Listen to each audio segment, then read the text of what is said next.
નમસ્કાર. તો ચાલો એક રહસ્યમય કિસ્સાની વાત કરીએ. કલ્પના કરો, એક બંધ ઓરડો, એક ચોરી અને 3 સંશયાસ્પદ વ્યક્તિઓ. ના, આ કોઈ એવો તેવો ગુનો નથી. આ તો એક એવો કોયડો છે જેનો ઉકેલ આપણી નજર સામે જ છુપાયેલો છે. ચાલો આ ભેદના તળિયે જઈએ અને જોઈએ કે કેવી રીતે એક નાનકડી વિગત આખો કેસ ઉકેલી નાખે છે. તો આ આખા ખેલનું કેન્દ્ર શું છે? પૈસા. અને એ પણ કેટલા? પૂરા 30,000 રૂપિયા. એ જમાનામાં આ રકમ એટલી મોટી હતી કે કોઈની પણ દાનત બગાડી શકે. અને અહીં આ પૈસા જ આખા રહસ્યના કેન્દ્રમાં છે. અને પછી ફટ દઈને આટલી મોટી રકમ ગાયબ થઈ જાય છે એક જ ક્ષણમાં. અને આખી જગ્યાએ એકદમ સન્નાટો અને તંગદિલી છવાઈ જાય છે. આ શબ્દો છે તખ્તમલ જૈનના, જે કલકત્તાની એક પેઢીના સેલ્સ મેનેજર છે.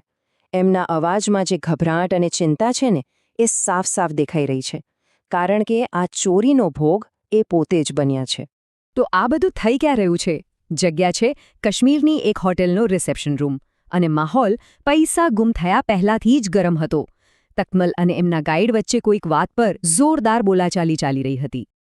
અને બરાબર આ જ ગરમાગરમીના માહોલમાં રૂમમાં 3 લોકો આવે છે: આલ્ફોન્સો મિરાન્ડા, નરેન્દ્ર કેડકર અને કુમાર નામનો એક શાંત દેખાતો પ્રવાસી. હવે ચોર તો આ 3માંથી જ એક છે, પણ સવાલ એ છે કે કોણ? ચાલો આપણા શંકાસ્પદોને જરા નજીકથી જોઈએ. એક બાજુ છે એલ્ફોન્સો મિરાન્ડા, વ્યવસાયે જાદુગર. એટલે હાથ ચાલાકી તો એના માટે ડાબા હાથનો ખેલ કહેવાય. અને બીજી બાજુ છે નરેન્દ્ર કેડકર, એક પ્રતિષ્ઠિત વાયોલિન વાદક. શું કોઈ કલાકારના હાથ આવો ગુનો કરી શકે? હવે આ બધી બબાલ વચ્ચે નરેન્દ્ર કેડકર એક સૂચન કરે છે. એકદમ સાદું અને મદદરૂપ લાગતું સૂચન કે ચાલો આપણે ખુરશીઓ ગોઠવવામાં મદદ કરીએ. પણ શું આ ખરેખર મદદ કરવાનો ઈરાદો હતો? કે પછી આ તોફાનમાં ધ્યાન ભટકાવવાનો કોઈ ખેલ? જ્યારે તખ્તમલ ગુસ્સામાં આવીને 3 પર ચોરીનો આરોપ લગાવે છે, ત્યારે અચાનક જ કુમાર, જે અત્યાર સુધી ચૂપચાપ ઊભો હતો, એ આગળ આવે છે અને આખી પરિસ્થિતિને પોતાના હાથમાં લઈ લે છે. અહીંથી આખી કહાણી એક નવો જ વળાંક લેવાની હતી. અને કુમાર પોતાની અસલી ઓળખ જાહેર કરે છે. બસ આ એક વાક્યથી શંકાસ્પદોની યાદી 3માંથી ઘટીને 2 થઈ જાય છે. હવે શંકાના ઘેરામાં છે માત્ર જાદુગર અને વાયોલિન વાદક. તો હવે ઇન્સ્પેક્ટર કુમાર એક્શનમાં આવે છે. એમનું પહેલું કામ, બંને શંકાસ્પદોની વ્યવસ્થિત તલાશી લેવી. કારણ કે પૈસા ક્યાંક તો હોવા જ જોઈએ, ખરું ને? બંનેના ખિસ્સા ખાલી કરાવવામાં આવે છે. ટેબલ પર બધું જ છે: પાકીટ, ચાવીઓ, ટિકિટો, થોડું પરચુરણ. બસ જેની શોધ છે એ 30,000 રૂપિયા જ ગાયબ છે. એવું લાગે છે જાણે પૈસા હવામાં જ ઓગળી ગયા હોય. સૌથી પહેલા વારો આવે છે જાદુગર મિરાન્ડાનો. ઇન્સ્પેક્ટર કુમાર એના પાકીટ, એના કપડાં બધું જ બરાબર ચકાસે છે. પણ એના વિઝિટિંગ કાર્ડ સિવાય કશું જ, બિલકુલ કશું જ મળતું નથી. સારું, હવે વારો છે નરેન્દ્ર કેળકરનો. એના પાકીટની પણ તપાસ થાય છે. એમાંથી પણ એક પ્રોફેશનલ કાર્ડ મળે છે. પણ ચોરાયેલા પૈસાનું તો અહીં પણ નામો નિશાન નથી. અને જ્યારે એવું લાગે છે કે હવે તપાસ અટકી ગઈ, ત્યારે જ ઇન્સ્પેક્ટર કુમારની બાજ નજર એક નાનકડી વસ્તુ પર પડે છે: કેળકરના અંગૂઠા પર લાગેલી એકલી અટોલી મલમપટ્ટી. આટલી નાની વસ્તુ, શું એ કોઈ મોટો ભેદ ખોલી શકે?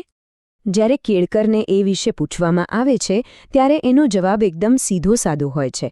એ કહે છે, અરે 2 પટ્ટીઓ હતી, પણ સવારે નહાતી વખતે એક નીકળી ગઈ. જવાબ તો સાંભળવામાં બરાબર લાગે છે, પણ શું એ સાચો છે? અહીં એક બીજી વાત પણ નોંધવા જેવી છે. આખી તપાસ દરમિયાન કેળકર થોડો બેચેન દેખાઈ રહ્યો છે. જાણે એને રૂમમાં પડેલી અવ્યવસ્થા, ખાસ કરીને આડીઅવળી પડેલી ખુરશીઓ જરાય પસંદ નથી આવી રહી.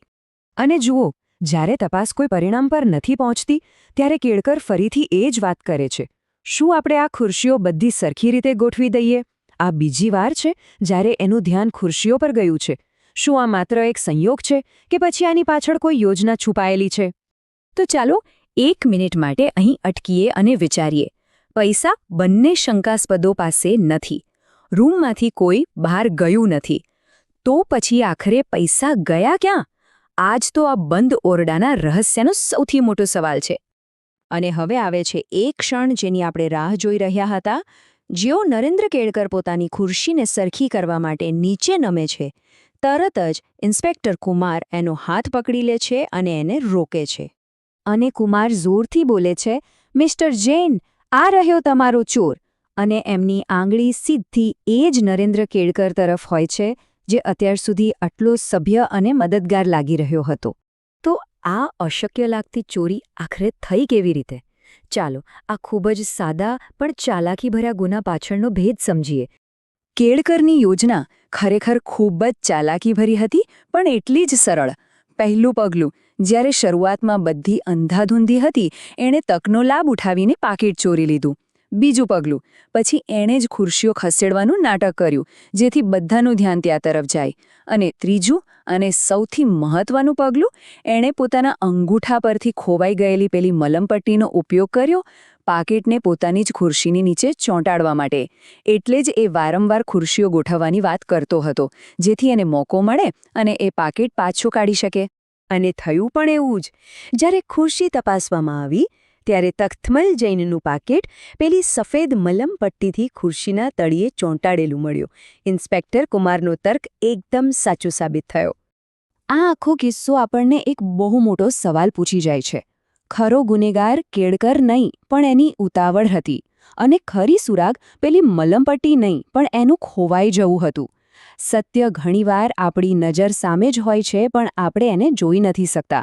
જરા વિચારો, આપણે રોજબરોજની જિંદગીમાં આવી કેટલીય નાની નાની પણ મહત્વની વાતોને નજરઅંદાજ કરી દઈએ છીએ, ફક્ત એટલા માટે કે તે આપણી એકદમ નજર સામે જ હોય છે.